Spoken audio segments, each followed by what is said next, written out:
എല്ലാവർക്കും സുഖമാണെന്ന് വിശ്വസിക്കുന്നു. ഡെയിലി അപ്ഡേറ്റിലേക്ക് എല്ലാ ആളുകൾക്കും സ്വാഗതം. നാളെ ഏപ്രിൽ 16 തുറന്നുള്ള ദിവസങ്ങളിലും നിങ്ങൾ ശ്രദ്ധിക്കേണ്ട വളരെ പ്രധാനപ്പെട്ട കാര്യങ്ങളാണ് ഈ ഒരു വീഡിയോയിൽ വ്യക്തമാക്കുന്നത്. വീഡിയോയുടെ വിശദാംശങ്ങളിലേക്ക് കടക്കുന്നതിന് മുമ്പ് കൂടുതൽ ആളുകളിലേക്ക് ഇൻഫർമേഷൻ എത്താൻ ഷെയർ ചെയ്യുക, ലൈക്ക് ചെയ്യുക. ഫേസ്ബുക്കിലൂടെ കാണുന്ന ആളുകൾ ഫോളോ ചെയ്യുക. വീഡിയോയുടെ വിശദമായ വിവരങ്ങളിലേക്ക് വരാം.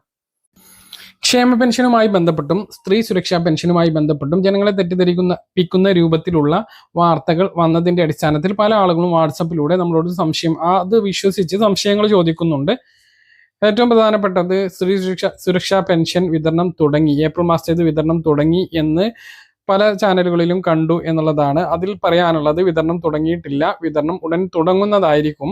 ഈ മാസത്തേത് വലിയ താമസമില്ലാതെ ലഭിക്കും.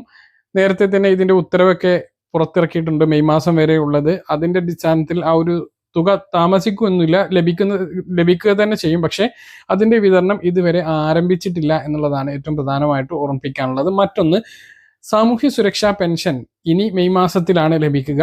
ഏപ്രിൽ മാസത്തേത് ലഭിച്ചു കഴിഞ്ഞു. ഇനി 1.5 മാസത്തോളം കാത്തിരിക്കണം അടുത്ത തുക ലഭിക്കുന്നതിന് വേണ്ടി. മെയ് മാസം അവസാനത്തോടു കൂടിയിട്ടാണ് ആ ഒരു തുക ലഭിക്കുക. അതിനു മുമ്പ് പുതിയ സർക്കാർ സത്യപ്രതിജ്ഞ ചെയ്യും, LDF ആയാലും UDF ആയാലും.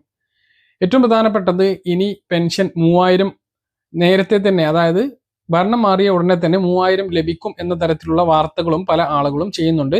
പക്ഷെ അതും തെറ്റാണ്. 5 വർഷം കൊണ്ട് 3000 ആക്കും എന്നാണ് എല്ലാ മുന്നണികളുടെയും തെരഞ്ഞെടുപ്പ് വാഗ്ദാനം. അപ്പോൾ ആദ്യ മാസം തന്നെ 3000 ലഭിക്കും എന്ന് ആരും പ്രതീക്ഷിക്കേണ്ട. 2000 തുടരുക തന്നെ ആയിരിക്കും. ബജറ്റ് ജൂൺ മാസത്തിലായിരിക്കും. ഇടക്കാല ബജറ്റ് ആദ്യ സർക്കാരിന്റെ ആദ്യ ബജറ്റ് വരുന്നത് ജൂൺ മാസത്തിലാണ് ഉണ്ടാകുക.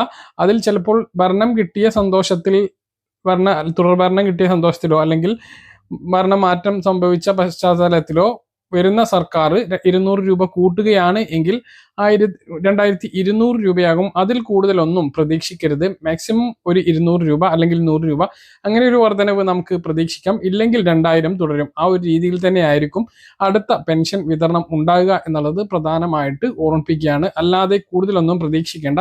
തെറ്റായിട്ടുള്ള വാർത്തകൾ വിശ്വസിക്കുകയും വേണ്ട. റീച്ചിന് വേണ്ടി പലതും ചെയ്യും. നമ്മുടെ സംസ്ഥാനത്ത് പഞ്ചായത്ത് ഇലക്ഷൻ കഴിഞ്ഞ് 3 മാസം പിന്നിടുകയാണ്. അതിനുശേഷമുള്ള നിയമസഭാ ഇലക്ഷനും കഴിഞ്ഞ് റിസൾട്ടിന് കാത്തിരിക്കുകയാണ്. നിയമസഭയിൽ പുതിയൊരു ഭരണസമിതി അധികാരത്തിൽ വരുന്നതോടുകൂടി 3 വർഷത്തിന് പിന്നെ നമുക്ക് ഇലക്ഷൻ ഇല്ല. തദ്ദേശ സ്ഥാപനങ്ങൾ വഴിയാണ് നമ്മൾ സാധാരണക്കാർ ഓരോരുത്തർക്കും വ്യക്തിഗതമായ ഗ്രൂപ്പായിട്ടുള്ള ആനുകൂല്യങ്ങൾ ലഭിക്കുന്നത്. ഇതിനെക്കുറിച്ച് വ്യക്തമായിട്ടുള്ള ധാരണ ഓരോ ആളുകൾക്കും വേണം. പല സമയങ്ങളിലായി നമ്മൾ അതെല്ലാം നിങ്ങളെ ഓർമ്മിപ്പിച്ചതാണ്. എങ്കിലും പുതിയ ഭരണസമിതിയും പുതിയ സാമ്പത്തിക വർഷവും ആരംഭിക്കുമ്പോൾ നമുക്ക് ലഭിക്കുന്ന വ്യക്തിഗത ഗ്രൂപ്പായിട്ടുള്ള ആനുകൂല്യങ്ങളെക്കുറിച്ചും കൃത്യമായിട്ടുള്ള വിവരം നമുക്ക് ഉണ്ടായിരിക്കണം. തദ്ദേശ സ്ഥാപനങ്ങളിൽ നിന്നും ലഭിക്കുന്ന, അതായത് മുനിസിപ്പാലിറ്റി, കോർപ്പറേഷൻ, പഞ്ചായത്തുകളിൽ നിന്നും ലഭിക്കുന്ന ആനുകൂല്യങ്ങളെക്കുറിച്ച് നിങ്ങളുടെ മെമ്പർ അല്ലെങ്കിൽ കൗൺസിലറോടൊക്കെ ചോദിച്ച് മനസ്സിലാക്കാവുന്നതാണ്. അപ്പോൾ ഇതുമായി ബന്ധപ്പെട്ട ഒരു പ്രാഥമിക വിവരമാണ് വീഡിയോയിൽ നിങ്ങളുമായിട്ട് പങ്കുവെക്കുന്നത്. ഇതിൽ ഏറ്റവും പ്രതീക്ഷിക്കുന്ന ആളുകൾ ആഗ്രഹിക്കുന്ന ഒരു വളരെ പ്രധാനപ്പെട്ട സഹായ പദ്ധതിയാണ് ഭവന നിർമ്മാണവും അടിസ്ഥാന സൗകര്യവും. ഏറ്റവും കൂടുതൽ ആശ്രയിക്കുന്ന മേഖലയാണിത്. ലൈഫ് മിഷൻ പദ്ധതി പ്രകാരമാണ് സംസ്ഥാനത്ത് ഇപ്പോൾ വീടുകൾ നൽകുന്നത്. തദ്ദേശ സ്ഥാപനങ്ങൾ വഴിയാണ് നൽകുന്നത് എങ്കിലും പിണറായി സർക്കാർ വന്നതിന് ശേഷം സംസ്ഥാന തലത്തിൽ ഇതിനൊരു ഏകീകൃത സ്വഭാവം വന്നിട്ടുണ്ട്. ലൈഫ് മിഷൻ പദ്ധതി സംസ്ഥാന തലത്താണ് ഇത് നടപ്പിലാക്കുന്നത്. ഇതിൽ പഞ്ചായത്ത് വഴിയാണ് വീടുകൾ ലഭിക്കുന്നത് എന്ന് മാത്രം. അതിന് അപേക്ഷ വെക്കേണ്ടത് പൂർണ്ണമായും ഒരു ഏകീകൃത സംവിധാനത്തിലൂടെയാണ്. അതുകൊണ്ട് തന്നെ ഒരു വീടിന് 5 വർഷം വരെ കാത്തിരിക്കേണ്ട അവസ്ഥ വന്നു എന്നുള്ളത് സത്യമാണ്. മുമ്പ് ഇങ്ങനെ ആയിരുന്നില്ല. തദ്ദേശ സ്ഥാപനങ്ങളിലേക്ക് നേരിട്ട് അപേക്ഷ നൽകുകയും വീടുകൾ അനുവദിച്ചു കിട്ടുകയും ചെയ്തിരുന്നു. നേരത്തെ ഉണ്ടായിരുന്നതിലും വ്യത്യസ്തമായിട്ട് അപേക്ഷിച്ച് ഇത്രയും കാലം കാത്തിരിക്കേണ്ടതുണ്ട് എന്നുള്ളത് കൊണ്ട് തന്നെ പല ആളുകൾക്കും വീട് നിർമ്മാണത്തിനുള്ള ചിലവ് കൂടി. സർക്കാർ നൽകുന്ന തുക ഇതിന് തികയാത്ത ഒരു അവസ്ഥയുമായി. ഇനി ഭരണമാറ്റം ഉണ്ടായാൽ പഴയ പോലെ ആക്കുമോ അതോ ലൈഫ് മിഷൻ പദ്ധതി തുടരുമോ എന്നറിയില്ല. അതിന് നമുക്ക് അടുത്ത ബജറ്റ് വരെ കാത്തിരിക്കണം. മറ്റൊന്ന്, തദ്ദേശ സ്ഥാപനങ്ങളിലൂടെ ലഭിക്കുന്ന മറ്റൊരു പ്രധാനപ്പെട്ട പദ്ധതിയാണ് ഭവന പുനരുദ്ധാരണം.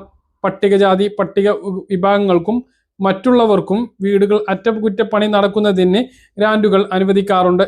ഇത് തദ്ദേശ സ്ഥാപനങ്ങളിലേക്ക് നേരിട്ട് അപേക്ഷിക്കുകയാണ് ചെയ്യുന്നത്. ഇതുപോലെ തന്നെയായിരുന്നു നേരത്തെ വീടിനും അപേക്ഷിക്കേണ്ടത്. അപ്പോൾ ഭവന പുനരുദ്ധാരണത്തിന് വേണ്ടിയിട്ട് അപേക്ഷ സമർപ്പിക്കാം. അടുത്തത് ശുചിമുറി നിർമ്മാണം. വീടുകളിൽ ടോയ്ലറ്റ് നിർമ്മിക്കുന്നതിന് സഹായവും സബ്സിഡിയും ലഭിക്കുന്നതാണ്. വൈദ്യുതിവൽക്കരണം. BPL കുടുംബങ്ങൾക്കും പട്ടികജാതി വിഭാഗക്കാർക്കും വീട് വൈദ്യുതിവൽക്കരിക്കുന്നതിന് വേണ്ടി പഞ്ചായത്ത് തലത്തിൽ നിന്ന് സഹായം ലഭിക്കുന്നതാണ്. സാമൂഹ്യ സുരക്ഷാ പദ്ധതികളെല്ലാം നടപ്പിലാക്കുന്നത് തദ്ദേശ സ്ഥാപനങ്ങൾ വഴിയാണ്. അർഹരായിട്ടുള്ള ആളുകൾക്ക് മാസം തോറും ലഭിക്കുന്ന വാർദ്ധക്യകാല പെൻഷൻ, വിധവാ പെൻഷൻ, അഗതി പെൻഷൻ, വികലാംഗ പെൻഷൻ, 50 വയസ്സിന് മുകളിലുള്ള സ്ത്രീകൾക്കുള്ള അവിവാഹിത പെൻഷൻ, ഇപ്പോൾ ആരംഭിച്ചിട്ടുള്ള സ്ത്രീ സുരക്ഷാ പെൻഷൻ എല്ലാം തദ്ദേശ സ്ഥാപനങ്ങൾ വഴിയാണ് നടപ്പിലാക്കുന്നത്. ഫീൽഡ് തല അന്വേഷണവും മറ്റും പഞ്ചായത്ത് ഉദ്യോഗസ്ഥരാണ് നടത്തുന്നത്. കൃഷിക്കും മൃഗസംരക്ഷണത്തിനും കാര്യമായിട്ടുള്ള സഹായം തദ്ദേശ സ്ഥാപനങ്ങളിൽ നിന്നും ലഭിക്കും. കർഷകർക്കും സംരംഭകർക്കും വേണ്ടിയുള്ള പദ്ധതികൾ നിരവധിയാണ്. വിത്തും തൈകളും വിതരണം ചെയ്യും. തെങ്ങിൻ തൈകൾ, പച്ചക്കറി വിത്തുകൾ എന്നിവ സബ്സിഡി നിരക്കിലും വിതരണം ചെയ്യാറുണ്ട്. മൃഗസംരക്ഷണം. പശുകിടാരികളെ വളർത്തുന്നതിന് സഹായം, ആട് കോഴി വളർത്താൻ സഹായം, ഇവക്കുള്ള യൂണിറ്റുകൾക്ക് സബ്സിഡി സഹായം എന്നിവയെല്ലാം ലഭിക്കുന്നതാണ്. ഇവക്കുള്ള തൊഴുത്ത് കൂട് നിർമ്മാണത്തിനുള്ള സഹായം ലഭിക്കും. കാർഷിക യന്ത്രങ്ങൾക്കുള്ള സഹായവും ലഭിക്കുന്നതാണ്. പമ്പ് സെറ്റുകൾ, ടില്ലറുകൾ തുടങ്ങിയവ വാങ്ങാൻ സാമ്പത്തിക സഹായം ലഭിക്കും. വിദ്യാഭ്യാസ സഹായവും തദ്ദേശ സ്ഥാപനങ്ങൾ വഴി ലഭിക്കുന്നതാണ്. സ്കോളർഷിപ്പുകൾ നിരവധിയാണ്. പിന്നോക്ക വിഭാഗങ്ങളിലായ കുട്ടികൾക്ക്, ഭിന്നശേഷിക്കാർക്കും സ്കോളർഷിപ്പ് ഉണ്ട്. ലാപ്ടോപ്പ് വിതരണം. അർഹരായിട്ടുള്ള വിദ്യാർത്ഥികൾക്ക് പഠനാവശ്യത്തിനായി ലാപ്ടോപ്പ് നൽകുന്ന പദ്ധതികളുണ്ട്. മിക്കവാറും പട്ടികജാതി വിഭാഗക്കാർക്കാണ് ഇത് ലഭിക്കുന്നത്. പഠനമുറി, അതും പട്ടികജാതി വിഭാഗക്കാർക്കാണ് ലഭിക്കുന്നത്. ആരോഗ്യ സേവനങ്ങൾ, പാലിയേറ്റീവ് കെയർ, കിടപ്പ് രോഗികൾക്കുള്ള പ്രത്യേക ചികിത്സ, സൗജന്യ മരുന്ന് വിതരണം ഇവയെല്ലാം അതായത് പാലിയേറ്റീവ് കെയർ യൂണിറ്റുകൾ വഴി വീടുകളിൽ എത്തിച്ച് നൽകുന്ന പതിവുണ്ട്. പ്രാഥമിക ആരോഗ്യ കേന്ദ്രങ്ങൾ വഴി നിരവധി സഹായങ്ങളാണ് ലഭിക്കുന്നത്. സൗജന്യമായിട്ടുള്ള ചികിത്സയും മരുന്നും വിതരണം ചെയ്യും. ഹോമിയോപ്പതിക്, ആയുർവേദ മരുന്നുകളും ചികിത്സയും തദ്ദേശ സ്ഥാപനങ്ങൾ വഴി ലഭിക്കുന്നതാണ്. തൊഴിൽ സംരംഭകത്വത്തിനും വിവിധ പദ്ധതികളുണ്ട്. കേന്ദ്രാവിഷ്ഠിത പദ്ധതിയായിട്ടുള്ള തൊഴിലുറപ്പ് പദ്ധതി സഹായം ലഭിക്കുന്നത് തദ്ദേശ സ്ഥാപനങ്ങളിലൂടെയാണ്. നിശ്ചിത ദിവസം കണക്കാക്കിയാണ് തൊഴിൽ ദിനങ്ങൾ കണക്കാക്കുന്നത്. പദ്ധതിയിൽ കേന്ദ്ര സർക്കാർ മാറ്റം കൊണ്ടുവന്നിട്ടുണ്ട് എങ്കിലും അതും നടപ്പിലാക്കുന്നത് തദ്ദേശ സ്ഥാപനങ്ങൾ വഴിയാണ്.